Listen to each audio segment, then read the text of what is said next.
Hindi naman ako nagyayabang. Itong Inday na to, what day? Araw na yan, bitawan mo. Napaka ano yan, mas ano sa akin, mas stricto sa akin yan. Yung empleyado City Hall ngayon, maglakad, hindi ka pwede magsanda, palak, gano'n. Nung mayor ako, nilalagyan ko ng TV every office. The condition was, you use it during noon break. Para may mapanood sila, balita, they are kept abreast with the developments in the country. So nung si Inday na, pinatanggal lahat, binigay doon sa daycare centers.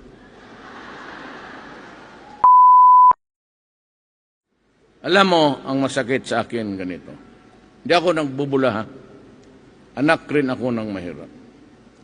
Pag ito ang pamilya, pag nandyan lahat yan, at maski na mahirap, and they're able to eke out something, but yung iba kasi marami ng anak kulang, pupunta ng abroad. Pag lumabas yung tatay, that family is already dysfunctional. Kasi ang pamilya may tatay. O ang nanay lumabas, that family is dysfunctional already. Ang masakit sa akin, yung dalawang mag-asawa maglabas, and the children are left with the grandparents or sister or brother. Kung gano'n na lang ang sacrifice ng bata to long for the mother and father, tapos ganonin ang mangyari pagpadala, kasi alam mo, malaman nila kung sino eh. May pera, madating yan. Tapos, diyan ako, you bring the worst in me. Lalabas talaga yung pagka. May Duterte ako na pangharap, but may Duterte ako sa likod na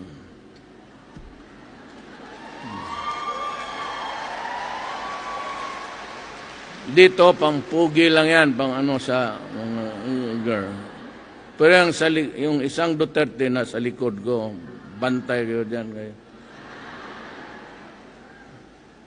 The evil in me comes out. Sabi ko, wag.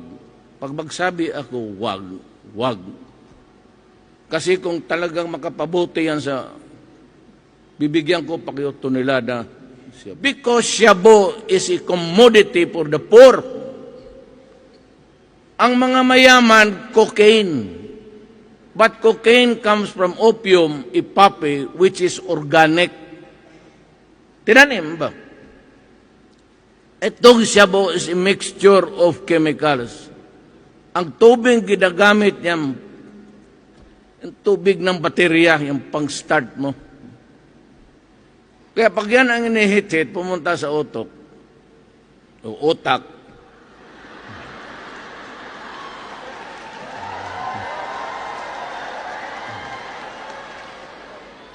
yan, maging gago. And even the United Nations control Board of Control sa drugs, o Control Board, whatever, so it produces bizarre and insanity. Kaya pumapatay ng bata, nag-rape ng bata na 6 months old. Magpag-akyat dyan sa Bulacan, patayin yung nanay, patayin yung asawa, patayin yung 14 years old. Pati yung 1 years old, patayin. Yung human rights na yan, ang tinitignan, meron ba dito? Tatadyak ka kasi, meron ba?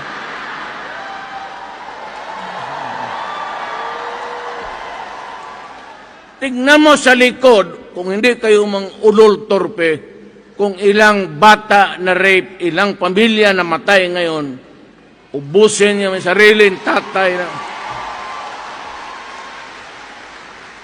So, saan ka nagkakampi? Sa mga kriminal? Fine. Sige, magdemanda kayo.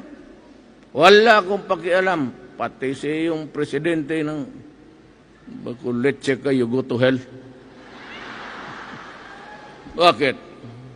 Who gave you the moral authority to... Kami you question na kung... Sabi ko nga, ako ay sa gobyerno, ang gusto ko lang, we are government workers. Don't bother to call me official.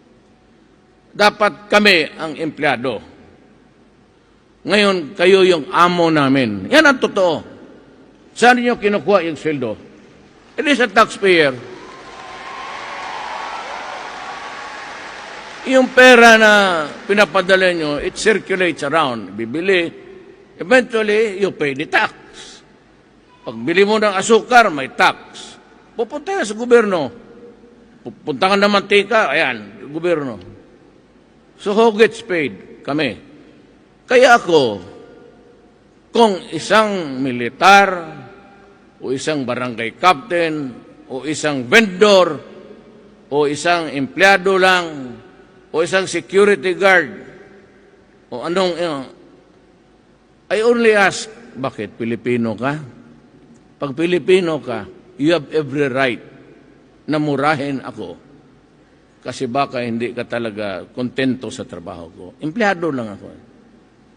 Pero kung sabihin mo itong maraming rokos, baski sabihin mo, madre, pare, magdaldal doon, mangigsulto, kita mo yung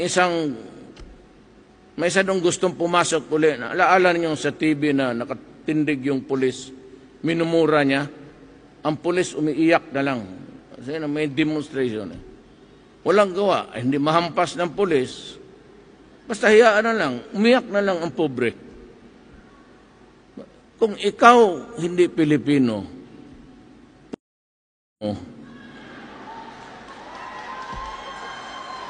do not me. Ang hindi ko masyado kontrolado ang local governments. Ang aking power sa local government, supervision lang. Parang supervisor.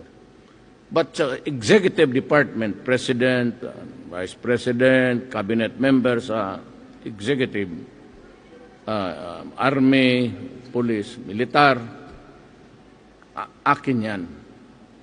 Control and supervision. But yung mga tao na sa gobyerno, na politiko, and they are elected, supervision lang ako. So, corruption, it is there.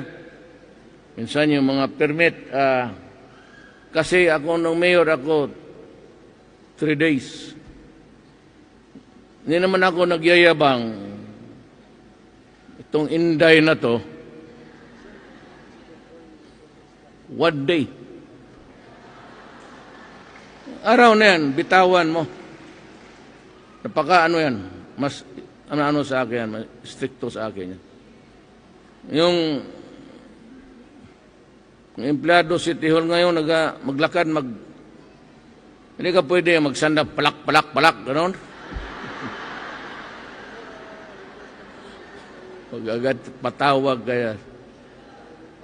Ako noon, nung mayor ako, nilalagyan ko ng TV every office. The condition was, you use it during noon break. Para may mapanood sila. Balita, they are kept abreast with the developments in the country. So, nung si Inday na, pinatanggal lahat, binigay doon sa daycare centers. Tsaka wala na yung empleyado sa mag-pedicure, mabutag. Sabihan, tanggalin mo ng kukuyaga. Si Inday nakatawa ng salat, pero nako, sinabi ko, kita mo yung sheriff, binugbog ng... kasi naman nag-demolish siya sa wala sa panahon . So, ganun ang... I'm trying to control corruption.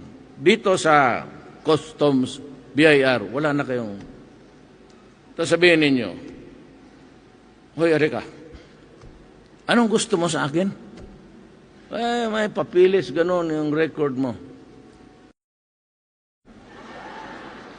Tapos na ako. Yan, Sabi ni Duterte, pag lumabas na sa isang opisina, wala na kayong do not. Sabi niya, pagka pumalik kayo ng paghingi, sabi niya, sampalin mo. Totoo, sampalin mo kasi trabahante lang kita.